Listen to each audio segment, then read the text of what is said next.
Hello everyone, welcome back to try and taste kitchen. આજે હું તમારી સાથે શેર કરીશ સૌરાષ્ટ્રના ફેમસ લસણિયા સેવ મમરા બનાવવાની રેસીપી। માર્કેટમાં પેકેટમાં મળતા એવા જ ટેસ્ટી ચટપટા લસણિયા સેવ મમરા ઘરે બનાવવા ખૂબ જ ઇઝી છે। અને ખાસ વાત તો એ છે કે આ લસણિયા સેવ મમરાને આપણે વઘાર્યા વગર બનાવીશું, એકદમ નવી રીતે બનાવીશું। તો તમે વિડીયોને એન્ડ સુધી જરૂરથી જોજો અને સાથે તમને રેસીપી કેવી લાગે છે એ મને કમેન્ટ કરી જરૂરથી જણાવજો। જો તમને રેસીપી પસંદ આવે તો વિડીયોને લાઇક કરજો, શેર કરજો અને મારી ચેનલ ઉપર નવા હો તો આવી જ નવી રેસીપી જોવા માટે મારી ચેનલ ટ્રાય એન્ડ ટેસ્ટ કિચનને સબસ્ક્રાઈબ કરી સાથે આપેલો બેલ આઇકન પણ જરૂરથી પ્રેસ કરજો, જેથી તમને મારા બધા જ આવા નવા વિડીયોની નોટિફિકેશન મળતી રહે। તો ચલો રેસીપી સ્ટાર્ટ કરીએ। લસણિયા સેવ મમરા બનાવવા માટે અહીંયા મેં મમરા લીધા છે। તો મમરા મેં 3 બાઉલ ભરીને લીધા છે। આ બાઉલનો માપ મેં લીધો છે, તો તમે કોઈ પણ માપ સેટ કરી શકો છો। હવે મમરા જે આપણે લઈએ છીએ એ એકદમ સરસ ક્રિસ્પી અને ફ્રેશ હોવા જોઈએ। તો તમે જોઈ શકો છો હાથથી આ રીતે ક્રશ કરું તો આસાનીથી તૂટી જાય છે। તો એકદમ સરસ ફ્રેશ છે। મેં ઓલરેડી તડકામાં સૂકવી દીધા। જો તમારા મમરા હવાઈ ગયા હોય અને તડકામાં મૂક્યા પછી પણ એમાં થોડું મોઇશ્ચર ભાગ હોય તો તમારે 2 થી 3 મિનિટ મમરાને શેકી લેવા। અને જો તમારે સેવ મમરામાં સીંગ ઉમેરવી હોય તો અડધો કપ જેટલી સીંગ લેવાની છે। સીંગને આપણે ફ્રાય કરી લઈશું। તો કડાઈમાં તેલ ઓલરેડી મેં ગેસ ઉપર ગરમ કરવા માટે મૂકી દીધું છે। સીંગને આપણે તેલમાં ઉમેરી ફ્રાય કરી લઈશું। તો બહુ બળી પણ ન જાય અને એકદમ કાચી પણ ના રહી એ પ્રમાણે આપણે સીંગને તળી લેવાની છે। સીંગ નાખવી ટોટલી ઓપ્શનલ છે। જો તમને પસંદ હોય તો નાખવી, અધરવાઇઝ તમે આ સ્ટેપને સ્કીપ પણ કરી શકો છો। તો તમે જોઈ શકો છો કે આપણી સીંગ એકદમ સરસ ફ્રાય થઈને તૈયાર થઈ ગઈ છે। હવે આપણે સીંગને એક બાઉલમાં કાઢી લઈશું। આગળ મેં તમને જણાવ્યું એ પ્રમાણે કે મમરાને આપણે વઘારવાના નથી, તો આપણે શું કરશું, મમરાને આપણે ફ્રાય કરીશું। હવે તમને એક ક્વેશ્ચન જરૂરથી આવતો હશે કે ફ્રાય કરેલા મમરામાં તેલ તો ચડી જશે, રાઈટ?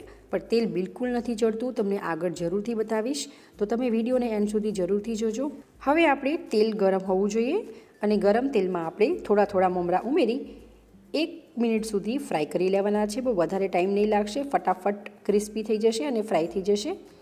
તો 1 મિનિટ જેવું થઈ ગયું છે। હવે આપણે મમરાને કાઢી લઈશું, બધું એક્સ્ટ્રા તેલ નિતારી લેવાનું છે અને આપણે એક મોટા વાસણમાં કાઢી લઈશું। તો આવી જ રીતે હું બીજા બધા જ મમરાને ફ્રાય કરી લઈશ। આપણે જે રીતે પૌવાનો ચેવડો બનાવીએ છીએ એમાં પૌવાને ફ્રાય કરીએ છીએ, મકાઈનો ચેવડો બનાવીએ છીએ તેમાં મકાઈના પૌવાને ફ્રાય કરીએ છીએ, એવી જ રીતે આપણે મમરાને પણ ફ્રાય કરવાના છે। જનરલી આપણે જ્યારે પણ લસણિયા સેવ મમરા બનાવીએ છીએ તો તેલમાં લસણની ચટણીને ઉમેરી એને કકડાવીને મમરાને વઘારીએ છીએ, પણ હું તમને આજે એક નવી જ રીત બતાવવાની છું। જો તમને આ રીત ગમે તો મને કમેન્ટ જરૂરથી કરજો। તો તમે જોઈ શકો છો કે મમરા આપણા ફ્રાય થઈ ગયા છે। હવે આપણે એમાં સેવ ઉમેરીશું। સેવ આપણે આ સ્ટેજ ઉપર જ ઉમેરી દેવાની છે, જેથી આપણે લસણની ચટણી ઉમેરીશું એનો ટેસ્ટ સેવમાં પણ આવી જશે। તો તમારે જેટલી ક્વોન્ટિટી લેવી હોય એટલી તમે લઈ શકો છો। હવે આપણે સાઈડમાં રાખશું અને લસણની ચટણી લઈશું। આ લસણની ચટણીની રેસીપી મેં ઓલરેડી શેર કરી છે, લિંક હું ડિસ્ક્રિપ્શન બોક્સમાં આપી દઈશ, તમે ત્યાંથી ચેક કરી શકો છો। તો લાંબા સમય સુધી રહી શકે એની બધી જ ટિપ્સ મેં એ વિડીયોમાં જણાવી છે। તો આ ચટણી જે છે ઓલરેડી મેં તેલમાં સારી રીતે ગરમ કરીને જ લીધી છે અને સ્ટોર કરી છે, એટલા માટે મારે એને વઘારવાની જરૂર નથી। તો આ ચટણી મેં 1.5 ટેબલ સ્પૂન જેટલી લીધી છે, 1.5 થી 2 ટેબલ સ્પૂન જેટલી લેવાની છે। તમે જેટલું સ્પાઇસી ખાઈ શકતા હોય એટલી ચટણી આપણે લેવાની છે। એ ચટણીને આપણે હવે મમરામાં ઉમેરી દઈશું।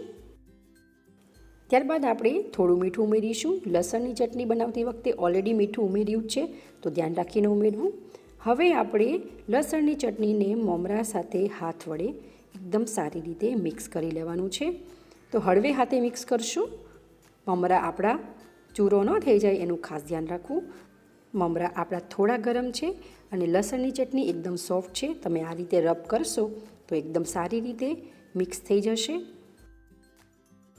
અહીંયા મેં જે લસણની ચટણી યુઝ કરી છે એ ઓલરેડી મેં તેલમાં સાતડીને સ્ટોર કરી હતી, માટે લસણનો કાચો અને તેલનો કાચો ટેસ્ટ બિલકુલ પણ નહીં આવશે। તો તમે જોઈ શકો છો કે લસણની ચટણી મમરા અને સેવ સાથે એકદમ સારી રીતે મિક્સ થઈ ગઈ છે। લસણની ચટણી તમારી સ્પાઇસી ના હોય અને તમારે મમરાને સ્પાઇસી કરવા હોય તો તમે 1 ટેબલસ્પૂન જેટલું લાલ મરચું તીખું પણ ઉમેરી શકો છો. તો એકદમ સરસ આપણા માર્કેટમાં મળે એવા જ લસણિયા સેવ મમરા બનીને તૈયાર છે.